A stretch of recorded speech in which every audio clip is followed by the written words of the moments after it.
Hello everyone, it's me Anushka here. तो welcome back to my channel at Anushka biology 360। I hope कल का lecture आप लोगों ने देख लिया होगा और समझ आया होगा। तो जब भी आप लोग लेक्चर देखें तो अभी मेरे पास टूल की जैसे कमी है तो मैं अंडरलाइन नहीं कर सकती, तो आप लोग अपनी एनसीईआरटी लेके बैठे और साथ साथ देखते रहें कौन सी लाइन चल रही है, ठीक है।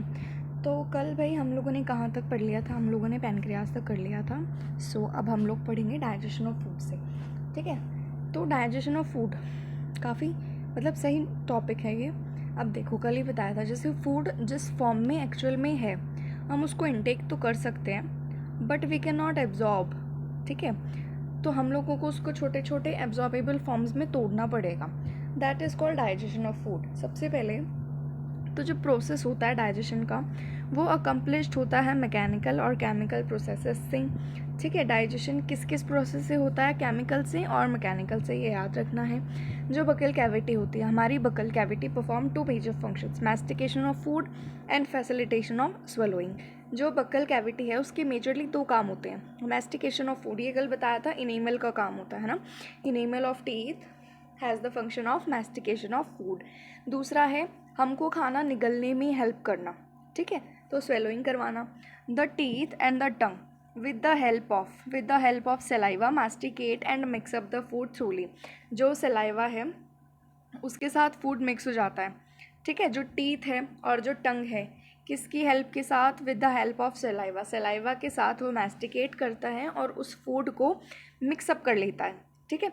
म्यूकस इन सलाइवा, सलाइवा के अंदर जो म्यूकस होता है वो हेल्प करता है लुब्रिकेटिंग में। अडहेरिंग द मैस्टिकेटेड फूड पार्टिकल, जो फूड पार्टिकल हैं वो अलग अलग ना हों, एक साथ जुड़ के रहें। इस पूरी चीज़ को हम क्या कहेंगे? बोलस। बोलस कहाँ बनेगा? हमारे माउथ में बनेगा। किस किस चीज़ से? उसमें सलाइवा है, उसमें म्यूकस है, सारे के सारे फूड पार्टिकल्स आपस में जुड़े हुए हैं। That is known as bolus, ठीक है। तो the bolus is then conveyed into the pharynx. फिर उस बोलस को हम फैरिंग्स तक लेके जाएंगे। उसके बाद and then into the oesophagus. उसके बाद ईसोफेगस से बाय स्वेलोइंग और डीग्लूटेशन। उसके बाद हम उसको ईसोफेगस में लेके जाएंगे। किस प्रोसेस से? निगलने वाले प्रोसेस से। That is known as swallowing या फिर डीग्लूटेशन, ठीक है बेटा। The bolus further passes down through the esophagus by successive waves of muscular contraction called the peristalsis। फिर जो बोलस है, हमारी जो ईसोफेगस है वो एक लॉन्ग ट्यूब की तरह थी।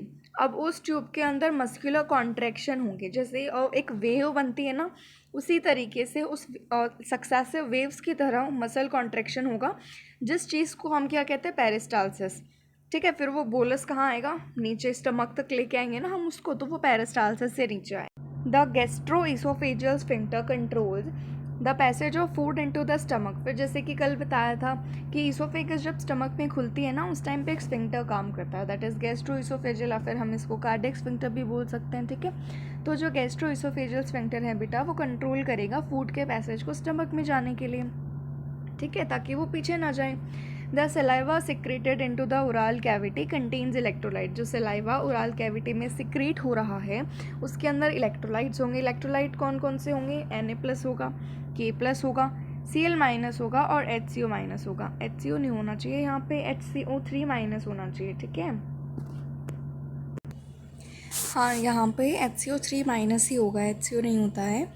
तो जो ओरल कैविटी से सलाइवा सिक्रेट हो रहा है तो उसके अंदर इलेक्ट्रोलाइट होते हैं, कौन कौन से? सोडियम, पोटाशियम, क्लोराइड और बाइकार्बोनेट आयन, ठीक है। एंजाइम्स होते हैं, सलाइवरी अमाइलेज होता है, लाइसोजाइम होता है, ठीक है। सलाइवरी अमाइलेज कार्बोहाइड्रेट के डाइजेशन में थोड़ा बहुत काम आता है और लाइसोजाइम एंटीबैक्टीरियल है तो ज़रूरी है। The chemical process of digestion is initiated in the oral cavity by the hydrolytic action of carbohydrate splitting enzyme, the salivary amylase। जो केमिकल प्रोसेस है बेटा डाइजेशन का, वो इनिशिएट हो जाता है कहाँ पे? ओरल कैविटी में। कब? हाइड्रोलिटिक एक्शन होता है किसका? कार्बोहाइड्रेट स्प्लिटिंग एंजाइम का। उस एंजाइम का नाम क्या है? Salivary amylase. सलाइवरी अमाइलेज किसको तोड़ेगा? कार्बोहाइड्रेट को तोड़ेगा। लगभग 30% starch, about 30% of starch is hydrolysed here. तो यहाँ पर 30% स्टार्च को लगभग हाइड्रोलाइज कर दिया जाता है इस एंजाइम के द्वारा। इस एंजाइम को हम टाइलिन भी कहते हैं, ठीक है। इसकी ऑप्टिमम pH होती है 6.8, ठीक है, into a disaccharide that is maltose. Maltose disaccharide का नाम है, उसके अंदर इसको तोड़ देगा। तो लगभग 30% ऑफ स्टार्च यहाँ पर salivary amylase at pH 6.8 starch किस में कन्वर्ट हो जाता है, माल्टोज के अंदर कन्वर्ट हो जाता है। ठीक है, लाइसोजाइम जो सेलाइवा में प्रेजेंट होते हैं वो एंटीबैक्टीरियल एजेंट की तरह काम करते हैं, जिसकी वजह से हम लोगों को इन्फेक्शन नहीं होता है। ठीक है, अब आता है the mucosa of stomach has gastric gland. कल ही बताया था ये कि जो स्टमक की म्यूकोजा होती है उसके पास गैस्ट्रिक ग्लैंड्स होते हैं। अब गैस्ट्रिक ग्लैंड के पास मेजरली 3 टाइप की सेल्स होती हैं। ठीक है, म्यूकस नेक सेल्स। म्यूकस नेक सेल तो म्यूकस से पता चल रहा है क्या सिक्रीट करेंगी बेटा, म्यूकस ही सिक्रीट करेंगी। पैप्टिक और चीफ सेल्स, पैप्टिक से पता चल रहा है कि प्रोएंजाइम सिक्रीट करेंगी बच्चा, पैप्सिनोजन। ठीक है, पैप्टिक और चीफ सेल्स क्या सिक्रीट करेंगी, प्रोएंजाइम पैप्सिनोजन। और पैराइटल या फिर ऑक्सिंटिक सेल्स जिसको हम कहते हैं वो सिक्रीट करेंगी HCl या फिर इंट्रिंसिक फैक्टर। ये जो फैक्टर होता है वो एसेंशियल होता है विटामिन B12 के एब्जॉर्प्शन के लिए। विटामिन B12 का क्या नाम होता है, साइनोकोबैलामाइन। विटामिन B12 के एब्जॉर्प्शन के लिए जो इंट्रिंसिक फैक्टर है वो ज़रूरी होता है, और वो सिक्रीट कौन करता है, पैराइटल या फिर ऑक्सिंटिक सेल्स। ठीक है, तो म्यूकस नेक सेल म्यूकस, पैप्टिक और चीफ सेल पैप्सिनोजन, और पैराइटल और ऑक्सिंटिक सेल HCl और इंट्रिंसिक फैक्टर। ठीक है बेटा, जो स्टमक होता है वो स्टोर करके रखता है फूड को लगभग 4 से 5 घंटों तक। ठीक है, जो फूड होता है वो मिक्स हो जाता है आपस में with the acidic gastric juice of the stomach by the churning movements of its muscular wall and is called the chyme. देखो, स्टमक की वॉल जो होती है वो लगातार ऊपर नीचे होती रहती है, मतलब आपस में मिक्स होती रहती है वो एकदम। तो वो जो gastric juice, acidic gastric juice होता है, वो आप लोगों को पता है HCl कितना स्ट्रॉन्ग एसिड है, और अगर वो सिक्रीट हो रहा है हमारे स्टमक के अंदर तो ऑब्वियसली एसिडिक तो होगा ना माहौल वहाँ का। तो जो फूड होता है वो आपस में एकदम मिक्स हो जाता है उस एसिडिक गैस्ट्रिक जूस के साथ, और स्टमक की चर्निंग मूवमेंट से उसकी मस्कुलर वॉल इस तरीके की मूवमेंट करती रहती हैं, और फिर उस चीज़ को हम लोग कहेंगे काइन। सबसे पहले हमारे पास आया था बोलस कहाँ बन रहा था, हमारे माउथ में, जब सलाइवा, म्यूकस और जो फूड पार्टिकल्स हैं वो सारे मिक्स हो रहे थे। अब यहाँ पे फूड किसके साथ मिक्स हो रहा है, एसिडिक गैस्ट्रिक जूस के साथ। ठीक है, तो उस चीज़ को हमने क्या बोला है, उस चीज़ को हमने कहा है काइन। फिर आता है प्रोएंजाइम पैप्सिनोजन। प्रोएंजाइम का क्या मतलब है बेटा, कि पैप्सिनोजन अभी एक्टिव नहीं है, वो इनएक्टिव है, उसको कोई एक्टिव करेगा तब जाके अपना काम कर सकता है। मतलब अभी पैप्सिन जो होता है, pepsin is the active form. ठीक है, पैप्सिनोजन कन्वर्ट होता है पैप्सिन के अंदर, फिर वो प्रोटीन का ब्रेक डाउन करता है, मतलब पैप्सिनोजन प्रोटीन के ऊपर काम नहीं कर सकता है।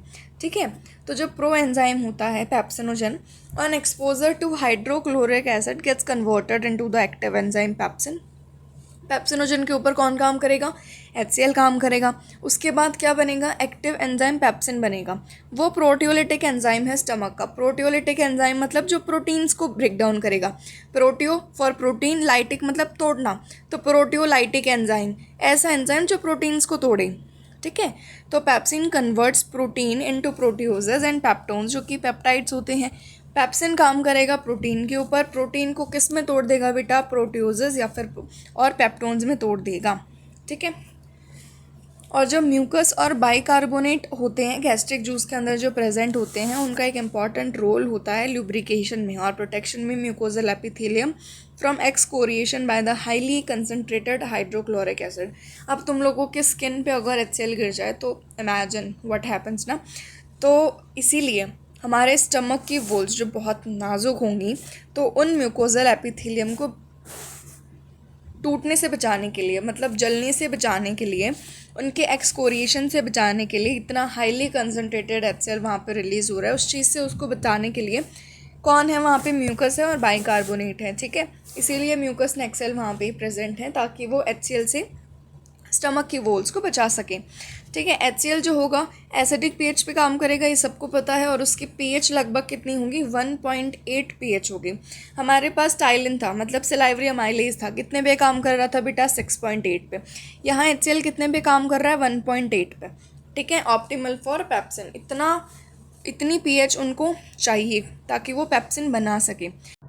Renin is a proteolytic enzyme found in gastric juice of infant which help in the digestion of milk protein. renin की स्पेलिंग ध्यान से देखना है कि कौन सा renin है ये, क्योंकि आगे एक और renin आएगा, उसकी स्पेलिंग थोड़ी सी अलग होगी, तो ताकि कन्फ्यूजन ना हो इसलिए स्पेलिंग अच्छे से याद रखनी है, ठीक है। तो रेनिन प्रोटीन को तोड़ने वाला ऐसा एंजाइम है जो इन्फेंट के गैस्ट्रिक जूस में मिलता है। इन्फेंट मतलब बिल्कुल छोटे बच्चे, है ना, तो उनके गैस्ट्रिक जूस में, वो तो सिर्फ दूध पीते हैं, तो दूध के अंदर जो भी प्रोटीन्स होगा उनको डाइजेस्ट करने के लिए उनके गैस्ट्रिक जूस में कौन है बेटा, रेनिन है। Small amount of lipases, gastric gland जो होते हैं वो थोड़ा बहुत लाइपेज भी सिक्रेट कर लेती है, ठीक है। Then comes various types of movement are generated by the muscularis layer of the small intestine. हमारी जो स्मॉल इंटेस्टाइन है उसकी जो मस्कुलरिस लेयर है उसके पास अलग अलग तरीके की मूवमेंट जो होती हैं वो होती रहती हैं या फिर वो जनरेट करती रहती हैं। These movement help in a through mixing up of the food with various secretion in the intestine. अब जो इंटेस्टाइन सिक्रीट कर रही है अपना सिक्रीशन, उसके साथ जो फूड होता है वो अच्छी तरीके से मिक्स हो जाए, इस वजह से वो मूवमेंट होती है। एनसीईआरटी में शायद लिखा नहीं है, बट इंटेस्टाइन के अंदर जो चीज़ बनती है ना फूड के साथ मिक्स होके, वो काइल होता है। माउथ में बोलस, स्टमक में काइम, इंटेस्टाइन में उसको काइल बोलते हैं, ठीक है। तो ताकि वो जो मूवमेंट होगी उसकी वजह से फूड और इंटेस्टाइन के सिक्रीशन आपस में एकदम मिल जाएंगे, ठीक है। फिर आता है the bile, pancreatic juice and the intestinal juice are the secretion released into the small intestine. Pancreatic juice मतलब पैनक्रियास का जो सिक्रीशन है, बाइल मतलब लिवर का जो सिक्रीशन है, और इंटेस्टाइनल जूस मतलब जो इंटेस्टाइन का सिक्रीशन है, ये तीनों चीज़ें कहाँ रिलीज़ हो रही हैं बेटा, स्मॉल इंटेस्टाइन में रिलीज़ हो रही हैं। Pancreatic juice and the bile are release through the hepatopancreatic duct, ये कल ही बताया था, लिवर की duct, common bile duct, liver और गॉल ब्लैडर की डक्ट जो होंगी वो आपस में मिलके कॉमन बाइल डक्ट बनाएंगी। देन कॉमन बाइल डक्ट मिलके पैनक्रिएटिक डक्ट के साथ क्या बनाएंगे, हिपैटो पैनक्रिएटिक डक्ट, उसके बाद ये एंटर करता है डिओडनम के अंदर। तो पैनक्रिएटिक जूस और बाइल किस में आ रहे होंगे, हिपैटो पैनक्रिएटिक डक्ट में आ रहे होंगे। फिर जो पैनक्रिएटिक जूस है उसके पास इनएक्टिव एंजाइम्स होते हैं। पैनक्रिएटिक जूस में सारे के सारे एंजाइम्स कैसे हैं बेटा, इनएक्टिव हैं। Trypsinogen, chymotrypsinogen, procarboxy peptidases, amylases, lipases, nucleases, किसी भी एंजाइम के बाद अगर जन लग जाए या फिर शुरू में प्रो लग जाए दैट मीन्स वो इनएक्टिव है, ठीक है। तो पैनक्रिएटिक जूस के अंदर इनएक्टिव एंजाइम्स होता है trypsinogen, chymotrypsinogen, procarboxy peptidases, amylases, lipases और न्यूक्लियसेस। तो जो ट्रिप्सिनोजन है वो एक्टिवेट होता है एक एंजाइम से जिसका नाम है एंटेरोकाइनेज, ये भी एक पीवाईक्यू है। ट्रिप्सिनोजन को एक्टिव कौन करेगा बेटा, एंटेरोकाइनेज, और एंटेरोकाइनेज कौन सिक्रीट करता है, इंटेस्टाइनल म्यूकोजा, ठीक है। इंटेस्टाइनल म्यूकोजा मतलब स्मॉल इंटेस्टाइन से एंजाइम आएगा एंटेरोकाइनेज। एंटेरोकाइनेज किसको एक्टिव करेगा, ट्रिप्सिनोजन को, किस में, ट्रिप्सिन में। फिर बाद में ट्रिप्सिन सारे एंजाइम को खुद एक्टिवेट कर सकता है, ठीक है। Which in turn activate the other enzymes, यहाँ पे विच इन टर्न एक्टिवेट किसकी बात कही है, ट्रिप्सिन की बात कही है कि वो फिर बाकी के एंजाइम्स को एक्टिवेट कर सकता है in the pancreatic juice. Pancreatic juice में जितने भी बाकी के एंजाइम हैं वो सारे ट्रिप्सिन एक्टिवेट कर देगा, और ट्रिप्सिनोजन को कौन एक्टिवेट करेगा, enterokinase that is secreted by intestinal mucosa, okay. तो the bile released into the duodenum contain bile pigment, जो बाइल होता है, हम बहुत टीचर से सुनते हैं कि जो बाइल होता है उसके अंदर कोई भी एंजाइम नहीं होता है, ठीक है। तो जो बाइल होता है, the bile released into the duodenum contains bile pigment, इसके पास बाइल पिगमेंट होते हैं, बिलिरुबिन और बिलीवर्डिन। बाइल सॉल्ट्स होते हैं, कोलेस्ट्रॉल होता है, फॉस्फोलिपिड होता है, बट एक भी एंजाइम नहीं होता है। बाइल के अंदर क्या क्या होता है बेटा, bile pigment, bilirubin, biliverdin. Bile salts होते हैं, कोलेस्ट्रॉल होता है और फॉस्फोलिपिड होता है, बट एंजाइम नहीं होता है, ठीक है। Bile help in emulsification of fat, that is break down of fats into very small micelles. Bile also activate lipase, bile के पास लाइपेज होता नहीं है, बाइल एक्टिवेट करता है किसको बेटा, लाइपेजेस को, ठीक है।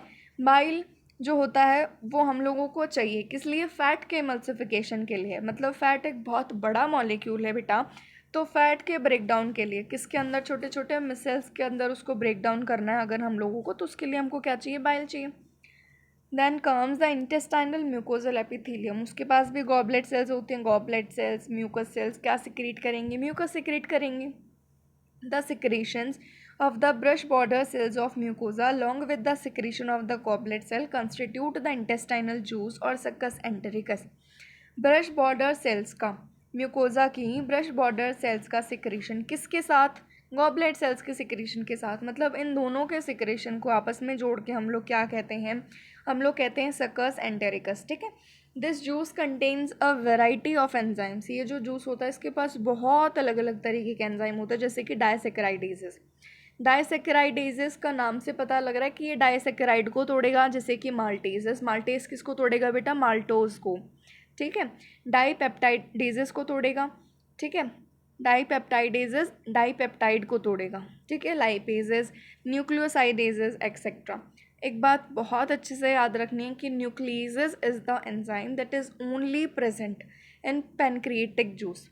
ठीक है, न्यूक्लियेजेस मतलब न्यूक्लिक एसिड को हम लोग डाइजेस्ट नहीं कर सकते अगर हमारा पैनक्रियास काम नहीं कर रहा, क्योंकि इंटेस्टाइन के पास न्यूक्लियोसाइडेजेस है और न्यूक्लियोसाइड्स तभी बनेंगे जब न्यूक्लियस काम करेगा। तो in short we can not digest nucleic acids if our pancreas is not working properly. Okay, तो देन आता है the mucus along with the bicarbonate. Mucus और उसके साथ कौन, bicarbonate from the pancreas. Pancreas से ये दोनों आएंगे, प्रोटेक्ट करेंगे इंटेस्टाइनल म्यूकोजा को, किससे, एसिड से, एज वेल एज क्या प्रोवाइड करेंगे, एक एल्कलाइन मीडियम। पीएच 7.8, सबसे पहले पीएच आई थी बेटा 6.8, दैन 1.8 समथिंग कुछ था, उसके बाद 7.8। ठीक है, तो ये एल्कलाइन मीडियम प्रोवाइड करेंगे, पीएच होगा 7.8 एंजाइम की एक्टिविटीज़ के लिए। देन आता है सब म्यूकोजा की ग्लैंड, जो कि बताया था सब म्यूकोजल ग्लैंड डिओडनम के ग्लैंड है, जो कि जिसको हम क्या कहेंगे, ब्रूनर्स ग्लैंड। कौन से लेयर के अंदर है, सब म्यूकोजा के अंदर। ये इन सब चीज़ों में हेल्प करेगी, किन सब चीज़ों में, एल्कलाइन मीडियम को रखने में। फिर आता है proteins, proteoses and peptones. Partially hydrolysed protein, ये प्रोटीन पूरी तरीके से हाइड्रोलाइज नहीं हुआ है, पार्शियली हाइड्रोलाइज्ड प्रोटीन्स है। कौन कौन, प्रोटियोजेज और पेप्टोन्स। फिर आता है in the chyme reaching the intestine. हम लोगों ने देखा था काइम कहाँ बन रहा था बेटा, स्टमक के अंदर। स्टमक के अंदर जो प्रोटीन है वो किस में टूट रहा था, प्रोटियोजेस और पेप्टोन्स में। ठीक है, उसके बाद वो इंटेस्टाइन में आएगा, इंटेस्टाइन के ऊपर are acted upon by the proteolytic enzyme of pancreatic juice. फिर पैनक्रिएटिक जूस का जो प्रोटियोलिटिक एंजाइम्स हैं वो उसके ऊपर काम करेंगे और उसको फिर डाईपेप्टाइड्स में तोड़ेंगे। सबसे पहले प्रोटीन्स, पेप्टोन्स और प्रोटियोजेस, इसके ऊपर काम किसने करा, ट्रिप्सिन, काइमोट्रिप्सिन और कार्बोक्सी पेप्टिडेज।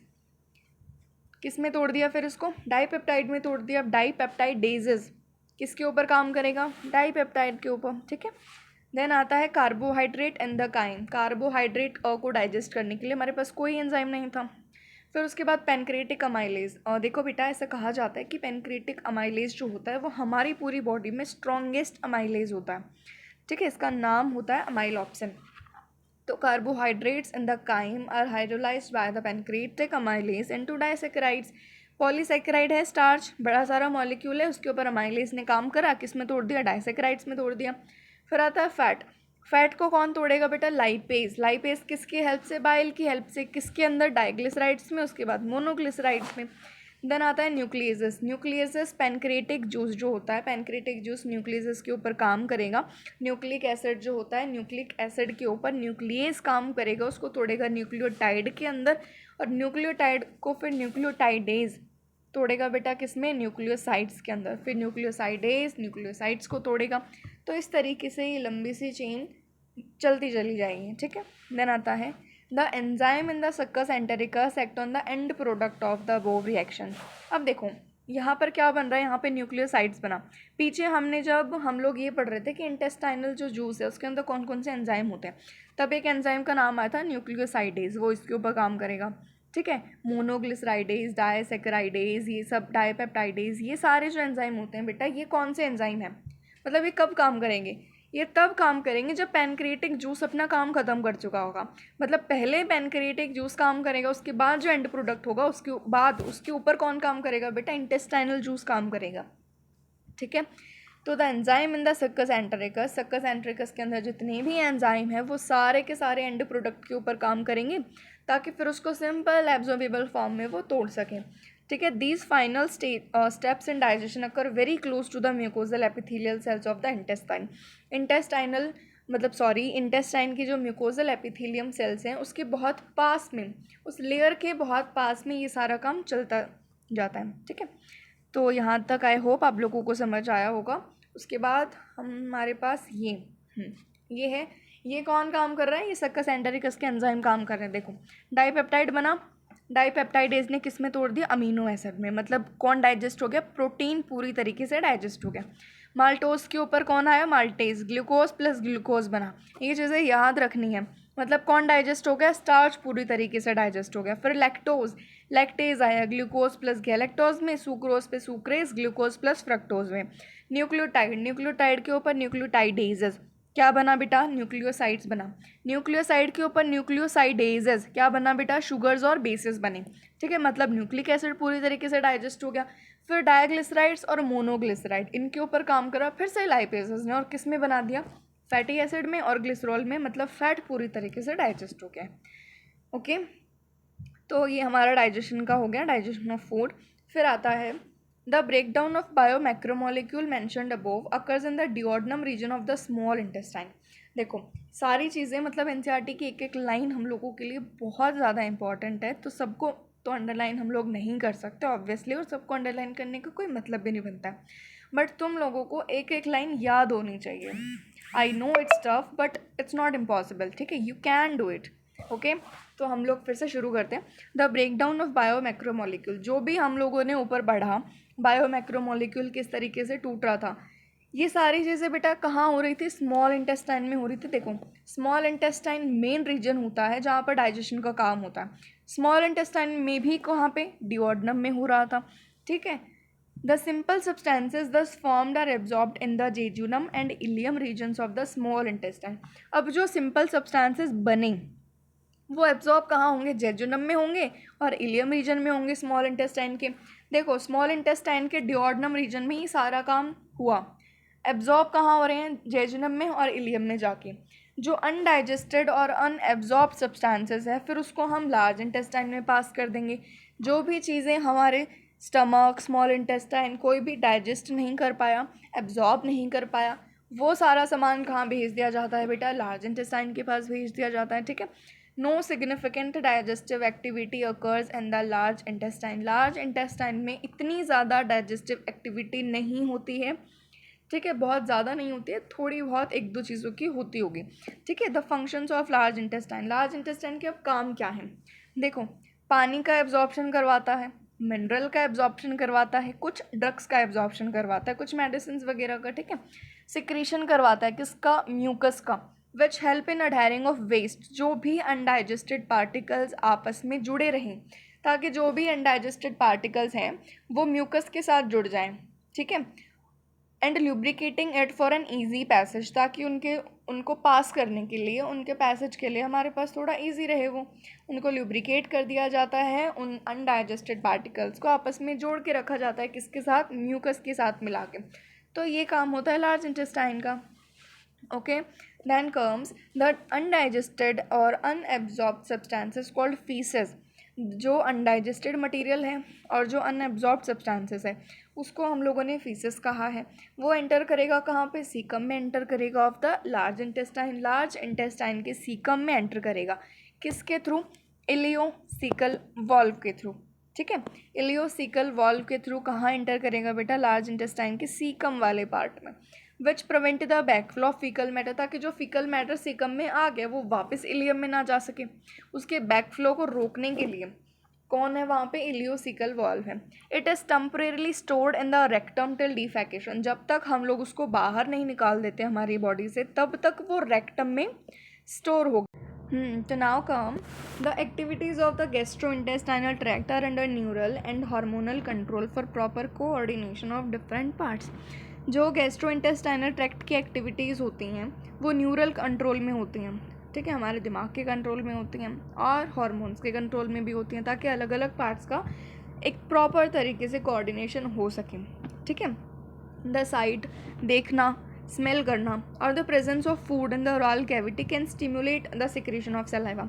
अब आप लोगों को तो पता नहीं बट होता ही होगा ऐसा, बट मैं अगर बाहर जाती हूँ और बाहर ऐसे अलग अलग चीज़ों की स्टॉल देखती हूँ तो मुझे तो बड़ा खाने का मन करता है, स्पेशली पानी पूरियाँ।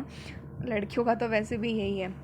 तो मतलब वो चीज़ें देख के ना मुंह में पानी आने लगता है। तो साइट उनको देखना, फिर किसी चीज़ की स्मेल, मम्मी खाना बना रही है बहुत टेस्टी बन रहा है तो उसकी स्मेल आती है तो रहा नहीं जाता, मम्मी जल्दी बनाओ, मम्मी जल्दी बनाओ, तो फिर मुंह में पानी आने लग जाता है। तो किसी चीज़ को देखना, फूड पार्टिकल को देखना, उसको स्मेल करना, और अगर हमारे ओरल कैविटी में फूड है तो वो स्टिमुलेट करेगा बेटा किस चीज़ को, सलाइवा के सिक्रीशन को, ठीक है।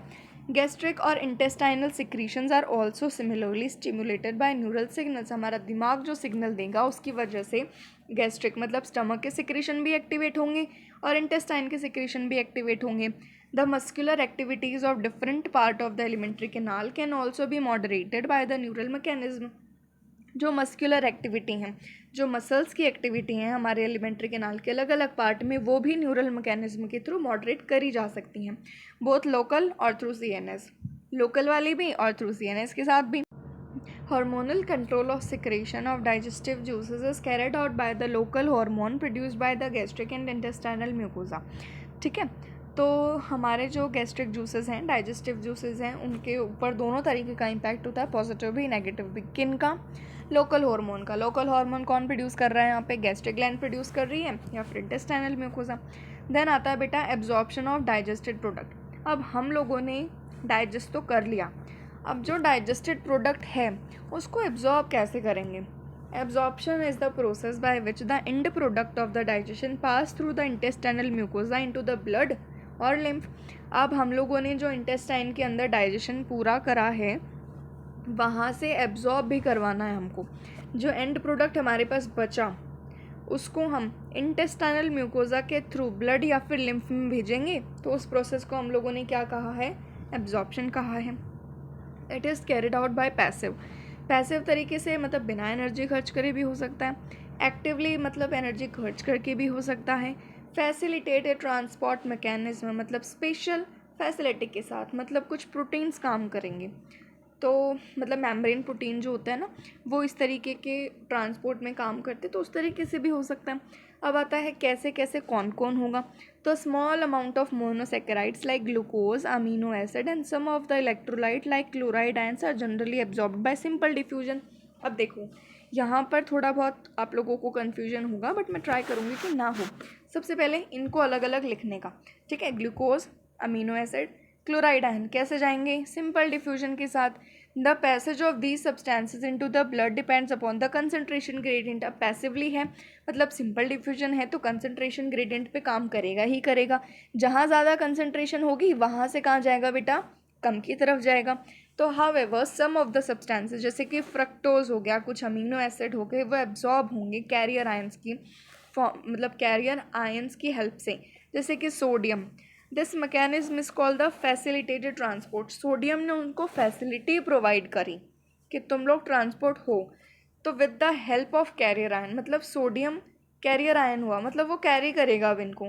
सोडियम ने फैसिलिटी प्रोवाइड करी उसको। तो अमीनो एसिड, फ्रक्टोज, देखो अमीनो एसिड ऊपर भी था, बट ऊपर अमीनो एसिड के साथ कौन था? सिर्फ अमीनो एसिड से फ़र्क नहीं पड़ता बेटा, अमीनो एसिड के साथ कौन जा रहा है उस चीज़ से फ़र्क पड़ता है। तो अगर अमीनो एसिड के साथ ग्लूकोज और क्लोराइड आयन है तो सिंपल डिफ्यूजन से, और अगर अमीनो एसिड के साथ है कौन? फ्रक्टोज या फिर सोडियम, सोडियम की हेल्प से, तो उसको हम कहेंगे फैसिलिटेटेड ट्रांसपोर्ट, ठीक है। उसके बाद हमारे पास ट्रांसपोर्ट ऑफ वाटर। वाटर का ट्रांसपोर्ट तो कभी एक्टिवली नहीं होगा, तो वाटर का तो हमेशा ही ऑस्मोटिक ग्रेडियंट के ऊपर काम करेगा, ठीक है, मतलब ऑस्मोसिस से ही जाएगा पानी। तो active transport occurs against the concentration gradient, मतलब जैसे कि ज़्यादा से कम की तरफ, ये तो कैसे हो गया? कंसंट्रेशन ग्रेडियंट के साथ। बट कहीं पे मतलब कहीं पे कंसंट्रेशन भी कम है और हम वहीं से सामान लेके भी जा रहे हैं, तो that is against the concentration gradient. तो एक्टिव ट्रांसपोर्ट, अब उसमें तो हम लोगों को एनर्जी चाहिए कि ना, तो एंड हेंस रिक्वायर्स एनर्जी, तो उसको हमको एनर्जी प्रोवाइड करनी पड़ेगी।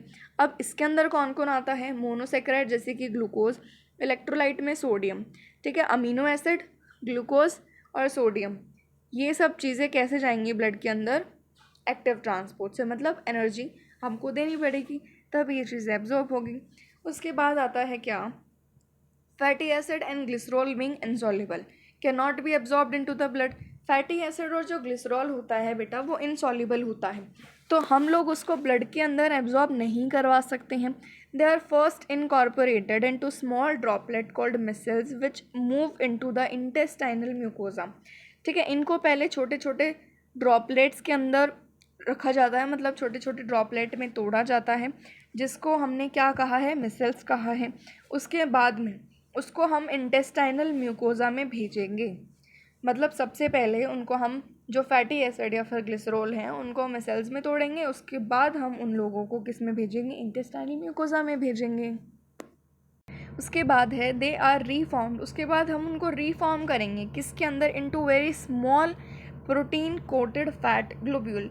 protein coated fat globule called the chylomicrons which are transported into the lymph vessel lacteals and the villi. ठीक है, रीफॉर्म करा है हमने काइलोमाइक्रोन्स में. अब यहाँ पर कंफ्यूज नहीं होना है, जो काइलोमाइक्रोन है ना बेटा, उसके अंदर प्रोटीन कोटेड फैट ग्लोब्यूल, मतलब ग्लोब्यूल तो फैट का है बट उसके ऊपर कवरिंग किसकी है, कवरिंग प्रोटीन की है. अंदर फैट है, बाहर प्रोटीन है. ओके, तो इसमें कंफ्यूज नहीं होना है. उस चीज़ को हमने काइलोमाइक्रोन कहा है. उसको फिर हम ट्रांसपोर्ट करेंगे कहाँ पे, लिम्फ वेसल विलाई के अंदर लैक्टील्स थी ना, तो वहाँ पर हम उसको ट्रांसपोर्ट करेंगे. फिर इस लिम्फ वेसल से अल्टीमेटली रिलीज़ हो जाएगा ये ब्लड स्ट्रीम के अंदर. ठीक है, तो इस तरीके से ग्लिसरॉल और फैटी एसिड का हम लोग एब्जॉर्प्शन करते हैं. उसके बाद आ जाता है absorption of substances takes place in different parts of alimentary canal like mouth, stomach, small intestine and large intestine. Absorption जो होता है सब्सटेंसेस का वो एलिमेंट्री कैनाल के अलग अलग पार्ट में हो सकता है. जैसे कि मुंह में थोड़ा बहुत होता है, स्टमक में भी होता है, स्मॉल इंटेस्टाइन में भी होता है और लार्ज इंटेस्टाइन में भी होता है. However maximum absorption occurs in the small intestine. सबसे ज़्यादा कहाँ होता है बेटा, स्मॉल इंटेस्टाइन में होता है. अब यहाँ पर हम लोगों को एक समरी दी होगी जहाँ पे सब्सटेंसेस भी दिए हैं और जगह भी दी है. सबसे पहले हम लोग माउथ का देखते हैं. माउथ में कौन कौन सर्टेन ड्रग्स, कुछ ड्रग एब्जॉर्ब हो जाती हैं. अगर हम देखें इंसुलिन हम लोगों को कभी भी मुंह से नहीं दिया जाता, क्योंकि इंसुलिन मुंह में ही डाइजेस्ट हो जाएगा. ठीक है, अगर वो मुंह में डाइजेस्ट हो जाएगा तो फिर काम ही क्या करेगा. तो इस वजह से इसके इंजेक्शन जो होते हैं वो थोड़ा स्टमक एरिया में लगता है. तो इस वजह से हम लोग देखें तो माउथ, सबसे पहले माउथ में कौन कौन होता है, certain drugs coming in contact with the mucosa of mouth. Mouth के म्यूकोजा के कांटेक्ट में आने के बाद कुछ ड्रग जो होती हैं वो एब्जॉर्ब होने लग जाती हैं. And lower side of the tongue, और टंग की नीचे वाली साइड से are absorbed into the blood capillaries lining them. Tongue की जो लोअर साइड है वहाँ पे काफ़ी सारी कैपिलरीज हैं ब्लड की, तो वहाँ पर वो क्या हो जाती हैं, जो ड्रग होती हैं वो एब्जॉर्ब हो जाती हैं. देन आता है स्टमक. स्टमक में पानी का एब्जॉर्प्शन होता है, सिंपल शुगर्स का एब्जॉर्प्शन होता है, एल्कोहल का होता है. ठीक है, स्मॉल इंटेस्टाइन प्रिंसिपल ऑर्गन है बेटा न्यूट्रिएंट के एब्जॉर्प्शन का. यहाँ पर डाइजेशन कंप्लीट होता है और फाइनल प्रोडक्ट होता है डाइजेशन का, जैसे कि glucose, fructose, fatty acid, glycerol, amino acid. ये सारी चीज़ें यहाँ एब्जॉर्ब होती है through the mucosa into the blood stream and lymph में और ब्लड स्ट्रीम में चला जाता है. फिर किसके थ्रू, म्यूकोजा के थ्रू. लार्ज इंटेस्टाइन में अभी पीछे पढ़ा था हमने एब्जॉर्प्शन ऑफ वाटर, कुछ ड्रग्स का और कुछ मिनरल्स का. ठीक है, आई होप यहाँ तक क्लियर होगा. नाउ अब छोटा सा टॉपिक है इधर, तो डिसऑर्डर से पहले the absorbed substances finally reach the tissues which utilize them for their activity. अब जो सब्सटेंस हम लोगों ने ब्लड के अंदर डाला था, मतलब एब्जॉर्ब हो गया था, वो फाइनली अब टिश्यू के पास जाएगा, क्योंकि काम तो सारा टिश्यू कर रहा है, क्योंकि काम तो सारी सेल कर रही हैं. अब उन सेल को चाहिए ना खाना, तो वो टिश्यूज़ तक जाएगा, वो उनको यूटिलाइज करेंगे और अपना काम करती रहेंगी. इस प्रोसेस को बेटा क्या कहते हैं, एसिमिलेशन कहते हैं. ठीक है, द डाइजेस्टिव वेस्ट, जो डाइजेस्टिव वेस्ट है सॉलिडिफाइड हो जाता है किसके अंदर, कोहेरेंट फीसेस के अंदर. रेक्टम के अंदर पीछे बढ़ाया था, फीसेस के अंदर बन जाता है और वो फीसेस कहाँ स्टोर होती हैं, रेक्टम तक. फिर वो इनिशिएट करता है एक न्यूरल रिफ्लेक्स को इनिशिएट करेगा, जिसकी वजह से हमें एक अर्ज होगी, हम लोगों को डिज़ायर होगी कि हम उसको हटाएं, हमारी बॉडी से रिमूव करें, है ना. तो the egestion of faeces to the outside through the anal opening, इसको हम कहते हैं डिफेकेशन. ये भी एक वॉलंटरी प्रोसेस है, हमारे मर्जी के हिसाब से होता है. ठीक है, तो फीसेस का इजेशन एनल के थ्रू बाहर करना, एनल ओपनिंग के थ्रू बाहर करना, that is known as defecation. ये एक वॉलंटरी प्रोसेस है और ये भी किसके थ्रू होता है, मास पेरिस्टाल्टिक मूवमेंट के थ्रू होता है. तो ये यहाँ पर हमारा आज का लेक्चर ख़त्म होता है. तो बाकी का डिसऑर्डर वगैरह जो बच गया वो हम कल की क्लास में करेंगे. कल की क्लास ज़्यादा बड़ी नहीं होगी, डिसऑर्डर ज़्यादा है नहीं और छोटे छोटे से हैं, तो हम जल्दी से पढ़ लेंगे. तो आप लोगों के लिए सजेशन है कि NCERT अपने साथ लेके बैठें, ठीक है। जो भी चीज़ें मैं बोलती हूँ वो उनको लिखते जाएं, अंडरलाइन करते जाएं, साथ साथ पढ़ते रहें। हिंदी में मतलब नहीं समझ आ रहा है तो फिर से देखें एक बार लेक्चर को, जो चीज़ छूट गई है उसको फिर से पढ़ो, बट पढ़ो, ठीक है। और बाकी तो मेरे साथ बने रहने के लिए बहुत बहुत thank you. Do subscribe my channel और मुझे बताना कि तुम लोगों को लेक्चर कैसा लग रहा है। तो thank you, thank you, thank you. God bless you बच्चा ऑलवेज।